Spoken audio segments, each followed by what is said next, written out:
என்ன நண்பாம்பீஸ் எப்படி இருக்கிறீங்க? தெரியும். வேறு வழி இல்லை, இருந்தாலும் ஃபார்மாலிட்டி கேட்கணும்ல, எப்படி இருக்கீங்கன்னு அதுக்காக கேட்குறது தான். ஏன்னா இப்போ எனக்கே பார்த்தீங்கன்னா, இந்த நேரத்துக்கு நான் உட்காந்து ரிவ்யூ போட்டிருக்கணும். எஃப்டிஎஃப்எஸ் பார்த்து முடிச்சு படம் எப்படி இருக்குது, படத்தில் என்ன மாதிரியான சஸ்பென்ஸ்லாம் வச்சுருந்துருக்காரு, வினோத் என்ன மாதிரியான கேசரியை கிண்டி இருக்காப்புல அப்படின்னு வந்து உங்கள்கிட்ட சொல்லியிருக்கணும். எல்லாம் என்ன பண்ணுறது, நம்மளுடைய நேரம் காலம் எல்லாம் இந்த பக்கி பயல்கள் எல்லாம் சேர்ந்து நம்மளை இப்படி பண்ணிட்டாங்க. கொண்டாட விடாமல் என்ன தான் பண்ணுறது நமக்கு புரியல. சரி பார்ப்போம். 10:30 மணிக்கு தீர்ப்பு வரப்போகுது அப்படின்னு சொல்லியிருக்காங்க. தீர்ப்பு வந்தவுடனே உடனே 1, 2 நாளில் படத்தை ரிலீஸ் பண்ணுறாங்களா, இல்லை அவங்க திருப்பி மேல்முறையீடு போகிறேன், அதுக்கு போகிறேன், இதுக்கு போகிறேன்னு சொல்லிட்டு எக்ஸ்ட்ரா ஒரு மாதம் இழுத்து அடிக்கிறாங்களா, எனக்கு ஒன்றுமே புரியல. பார்ப்போம். ஒரு வேளை அப்படி இழுத்து அடித்தாங்க அப்படின்னா ஒன்றும் பண்ண முடியாது. இதில் வந்து என்ன நடக்குது ஏது நடக்குது அப்படின்றது இன்றைக்கி 10:30 மணிக்கு மேலே நமக்கு தெரியும். சரி, அது ஒரு சைடு அப்படியே இருக்கட்டும். நீங்கள்லாம் அப்படியே யாராவது சேனல் ஃபஸ்ட் டைம் வரையும்னா சப்ஸ்கிரைப் பண்ணிவிட்டு அந்த பெல் பட்டனை ப்ரெஸ் பண்ணி இதெல்லாம் பண்ணிடுங்க. உங்களால் முடிஞ்ச சப்போர்ட்டை இந்த சேனலுக்கு வந்து கொடுக்கணும்னா இந்த QR கோடு இருக்குது, இதை பார்த்து கொடுத்துருங்க. இப்போ என்ன பார்த்தீங்கன்னா, இந்த படம் வந்து இன்றைக்கி ரிலீஸ் ஆகிருக்கணும். ஏன்னா இன்றைக்கி ரிலீஸ் ஆகிருந்துச்சுன்னா வேறு எந்த படமும் வந்து பெருசாக இல்லை. தமிழில் வந்து பார்த்திங்கன்னா பராசக்தி மட்டும்தான் இருக்குது. அந்த பக்கம் பார்த்திங்கன்னா 2 படம் இருக்குது. ஒரு 10 நாள் ஒரு மிகப்பெரிய ஒரு கேப் இருந்துச்சு. இந்த படம் வந்து இந்த 10 நாள் சாலிடாக எனக்கு தெரிஞ்சு ஒரு 1000 crores பண்ண வேண்டிய ஒரு படத்தை பண்ணிடவே கூடாதுன்னு இவங்க வந்து முடிவு பண்ணியிருக்காங்க. அது நல்லா தெரியுது.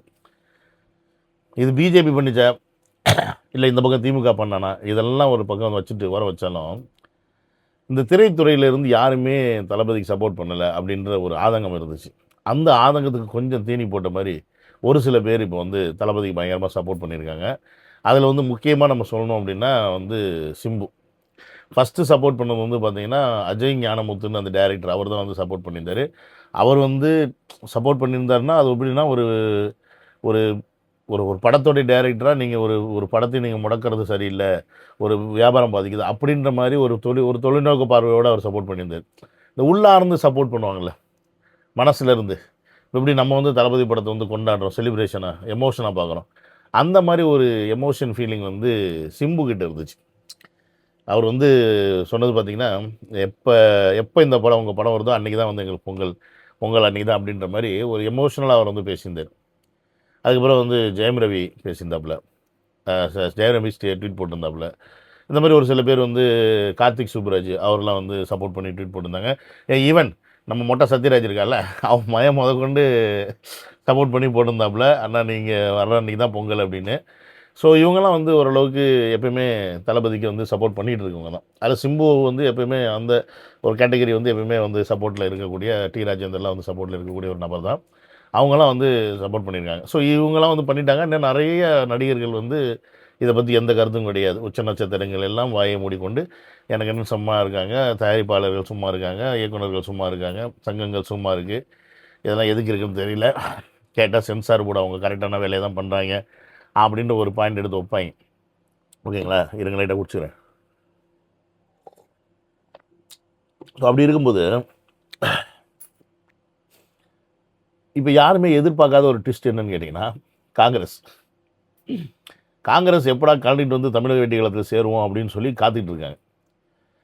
அவங்க பல காய்களை நகர்த்திட்டு இருக்காங்க. டிஎம்கே சைடில் வந்து டிமாண்ட்ஸ் அது இன்க்ரீஸ் பண்ணிகிட்டு இருக்காங்க. அவங்களால கொடுக்க முடியாத அளவுக்கு டிமாண்ட்ஸ் இன்க்ரீஸ் பண்ணிகிட்டு இருக்காங்க. அதே சமயத்தில் இந்த பக்கம் வந்து விஜய் அவர்களுக்கு சப்போர்ட்டாகவும் பல விஷயங்கள் பண்ணணும்னு ஒரு ஆதங்கத்தில் இருக்கிறாங்க, ஒரு ஒரு வெறியோடு இருக்கிறாங்க. பல தமிழ்நாட்டில் இருக்கக்கூடிய காங்கிரஸ் தலைவர்கள் வந்து ஓப்பனாகவே வந்து இந்த படத்துக்கு வந்து மிகப்பெரிய ஆதரவு கொடுத்துருக்காங்க. அது மட்டும் இல்லாமல் மெர்சல் படம் வரும்போது அந்த படத்துக்கு எந்த மாதிரியான சிக்கலை வந்து கொடுத்தாங்க அப்படின்னும் போது தெரியும். அந்த டயத்தில் பார்லிமெண்ட்டில் பார்த்திங்கன்னா ராகுல் காந்தி வந்து என்ன சொல்லியிருக்காருன்னா, மோடியை பார்த்து தமிழர்கள்கிட்ட மட்டும் நீங்கள் சினிமா துறையில் கை வைக்காதீங்க, அது வந்து அவங்களால அக்செப்ட் பண்ண முடியாது, அவங்க வந்து ஒரு சினிமான்றது அவங்களுடைய கல்ச்சர், இட்ஸ் அன் எமோஷன், நீங்கள் அதில் கை வச்சிங்கன்னா நீங்கள் நான் சாசமாக போயிடுவியா அப்படின்னு அன்றைக்கே சொல்லியிருக்காப்புல. அதை மறந்துட்டு திருப்பி இன்றைக்கி இவங்க இப்படி கொண்டாந்து வச்சுட்டாங்க. இப்போ யாரெல்லாம் விஜய் மேலே வந்து வெறுப்பாக இருந்தாங்களோ அவங்களுக்குலாம் இன்னும் அதிகமாக பாசம் வந்திருக்கும். இந்த படத்தை எப்படியே பார்க்கணும், என்ன ஒரு ஒரு மனுஷன் அரசியலுக்கு வந்தால் இவ்வளோ இடைஞ்சல் கொடுக்கணுமா அப்படின்ற மாதிரிலாம் கேள்விகள் வந்திருக்கும். ஏன்னா நீங்கள் வந்து ஒரு அரசியல்வாதினா அரசியல்வாதி கூட போகுது. இப்போ நீங்கள் வந்து அரசியல்வாதி விஜய் கூட மோதணும் ஆம்பளைனா, அவர் அரசியல் கருத்துக்கள் எடுத்து வைக்கிறாரு, அரசியல் குற்றச்சாட்டுகள் வைக்கிறாருன்னா அதுக்கு பதில் சொல்லுங்கள். அதற்கு நீங்கள் வந்து அவர் மேலே தப்பாக சொன்னார்னா நீங்கள் அவதூறு கேஸ் போடுங்க, என்ன வேணால் பண்ணுங்க. ஆனால் ஒரு நடிகர் படத்தை முடக்குவது அப்படின்றது அப்போ உங்களுக்கும் அவங்களுக்கு என்ன வித்தியாசம்? உங்ககிட்ட தானே அதிகாரம் எல்லாமே இருக்குது. அப்போ ஒரு நடிகரை முடக்குவது அப்படின்றது நீங்கள் நடிகர் கூட போட்டி போடுற, அப்போ நீ ஒரு அரசியல்வாதி கூட போட்டி போட உனக்கு தெம்பு இல்லை, திராணி இல்லை, உனக்கு வந்து தைரியம் இல்லையா அப்படின்ற மாதிரி தான் கேட்குற மாதிரி இருக்குது. ஸோ இந்த மாதிரி பல கேள்விகள் வந்து இன்றைக்கி பிஜேபி நோக்கி போகுது. ஏன்னு கேட்டிங்கன்னா இந்த சென்சார் போர்டு வந்து மத்திய அரசு கையில் தான் இருக்குது அப்படின்னும்போது அங்கே இருக்க அழுத்தங்கள் போயிடுமா அப்படின்னு. இதில் ஒரு சில பேர்லாம் என்ன பண்ணுவாங்கன்னா வேறு சில கதைகள்லாம் சொல்லுவாங்க, அதெல்லாம் இருக்குது, அவங்களாம் அடுத்தடுத்து வைப்போம். இருக்குது இந்த வீடியோவில் இல்லை, அடுத்த வீடியோவில் வச்சு செய்வோம். அந்த அண்டா செந்தில் போன்றவங்களாம் ஒரு சில விஷயங்கள்லாம் சொல்லியிருக்காங்க. அவர் அந்த ஹோமோ பாய்ஸு இவங்கெல்லாம் இதெல்லாம் வந்து நம்ம அடுத்த வீடியோவில் வச்சு செய்வோம். பட் இந்த வீடியோவில் நான் இன்னொரு விஷயம் உங்கள்ட்ட சொல்லணும்னு ஆசைப்படுறதுன்னா, அண்ணன் தம்பி பொங்கல்னு ஒருத்தர் சொன்னான்ல, என்னது பராசக்தி ஆடியோ லான்ச் அப்போ அண்ணன் தம்பி பொங்கல் இந்த வாட்டி பாருங்கள், அண்ணனோட படத்தை 9ஆம் தேதி, தம்பியோட படத்தை 10ஆம் தேதி பாருங்கன்னு சொல்லி ஒருத்தர் சொன்னானா இல்லையா? அவன் எங்கே போனான்? இப்போ சென்சார் ரிலீஸ் கிடைக்கல, சென்சார் போர்டுன்னு சர்டிஃபிகேட் கிடைக்கல அப்படின்னா இத்தனை ஹீரோக்கள் வந்து ஒரு இது பண்ணாங்கல்ல, என்ன சொல்கிறது, ஒரு வருத்தம் தெரிவிக்கிறாங்க, இது வந்து ஆறுதலாக சில வார்த்தைகள் சொல்கிறாங்க. நீ எங்கடா போன? ஏன் எப்படி நீ படம் வர ரிலீஸில் ஏன் வருத்தம் எதுவுமே சொல்லாமல் இருக்கிற? அப்போ இது எல்லாமே பிளான், அவங்களுக்கு நல்லா தெரியுது. சிவகார்த்திகிட்ட கிளியராக சொல்லியிருப்பாங்க, எப்பா படம் வராது, நீ வந்து ஆடியோ லான்ச்சில் போய் இப்படி பேசி கவர் பண்ணிடு, எப்படியாவது அந்த விஜய் ஃபேன்ஸோட மைண்டை மாற்றி நம்ம படத்தை பார்க்குறதுக்கு வரதுக்கான ஏற்பாடு பண்ணிடு. ஆனால் கடைசி நேரத்தில் சென்சார் வராது, நம்ம தப்பிச்சுக்கலாம், சென்சார் கொடுக்கலன்னு சொல்லி பிரச்சனை அவங்க மேலே போயிடும், நம்ம எஸ்கேப் ஆகிடலாம் அப்படின்னு ஏதோ திட்டம் போட்டு அழகாக பிளான் பண்ணி காய் நிறுத்திட்டு கொண்டு வந்தாங்க. பட் மேட்ரு என்னன்னு கேட்டிங்கன்னா, பராசக்திக்கு புக்கிங் நடந்துச்சான்னு கேட்டிங்கன்னா இந்த ஸ்க்ரீன்ஷாட்டை பார்த்தீங்கன்னா தெரியும். திண்டுக்கல்லில் பார்த்தீங்கன்னா கிட்டத்தட்ட 18 மணி நேரத்துக்கு முன்னாடி புக்கிங் ஓப்பன் பண்ணியிருக்காங்க, ஒரு சீட்டு கூட இன்னும் புக் ஆகலை. இது திண்டுக்கல் மட்டும் இல்லை, பல இடங்களில் பல ஊர்களில் இதுதான். எனக்கு தெரிஞ்சு இங்கெல்லாம் வந்து இந்த என்ன படம் பராசக்தி வந்து பார்த்திங்கன்னா 5 ஸ்க்ரீன் கொடுத்துருந்தாங்க. ஜனநாயகனுக்கு பார்த்திங்கன்னா கிட்டத்தட்ட 80-100 ஸ்க்ரீன் கொடுத்துருந்தாங்க அந்த தேட்டரில், புரியுதுங்களா? ஸோ அப்போ 5 ஸ்க்ரீன் எங்கே இருக்குது, 80 ஸ்க்ரீன் எங்கே இருக்குது? மேபி இப்போ ஜனநாயகம் வரலன்றனால ஒரு 2 ஸ்க்ரீனை ஏற்றிருக்கலாம் போல இருக்குது.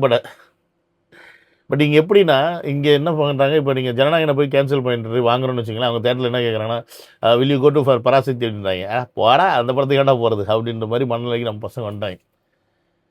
ஸோ வெறும் ப்ரீ புக்கிங்கில் மட்டுமே கிட்டத்தட்ட 50 கோடி ரூபா அடித்த படம் ஜனநாயகன், வெறும் pre booking first day first ஷோக்கு. இப்போ இந்த படம் மட்டும் இன்றைக்கி ரிலீஸ் ஆகிருந்துச்சு அப்படின்னா சாலிடாக நான் சொன்ன மாதிரி 200 crores பண்ணியிருக்க வேண்டியது. முதல் நாள் 200 கோடி செய்த தமிழ் படம் வேறு எதுவுமே கிடையாது அப்படின்ற அடுத்த ரெக்கார்டு எடுத்திருக்கோம். இது ரஜினிகாந்தையும் நினச்சாலும் உடைக்க முடியாது, வேறு யார் இருந்தாலும் உடைக்க முடியாது.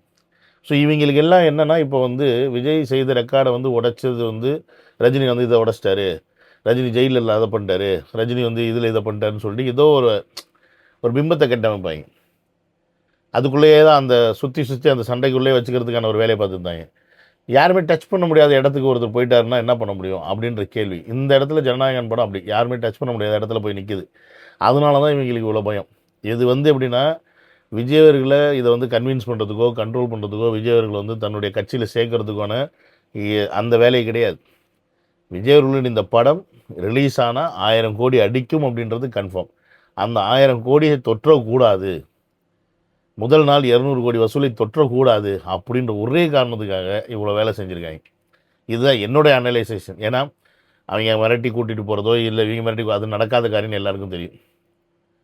பட் இந்த பெஞ்ச் மார்க்கை இதை தொட்டுட்டார் அப்படின்னா அவர் சொல்லக்கூடிய நான் அந்த உச்சத்தை விட்டு வருகிறேன் மக்கள் சேவைக்கு அப்படின்னு சொல்கிறார் பார்த்தீங்களா, அந்த வார்த்தை 100% 200% உண்மை அப்படின்றது காலத்துக்கும் நின்று பேசும். அந்த விஷயத்தை நடக்க விடாமல் பண்ணுறது தான் இன்றைக்கி இந்த கொத்தடிமைகள் பண்ணிகிட்ருக்காங்க. ஸோ இதை நீங்கள் மனசில் வச்சுக்கிட்டு இந்த படம் என்றைக்கு ரிலீஸ் ஆனாலும் சரி, எப்போ ரிலீஸ் ஆனாலும் சரி, அந்த டார்கெட்டை நம்ம அடிக்கணும். அதுதான் மிச்சம். அதை செஞ்சு விட்டோம்னா அப்போ இவங்களுக்கு நல்லா செஞ்சு விட்ட மாதிரி இருக்கும் அப்படின்னு நான் சொல்லிக்கிறேன். ஸோ சீக்கிரம் படம் வருதுன்னு பார்ப்போம்.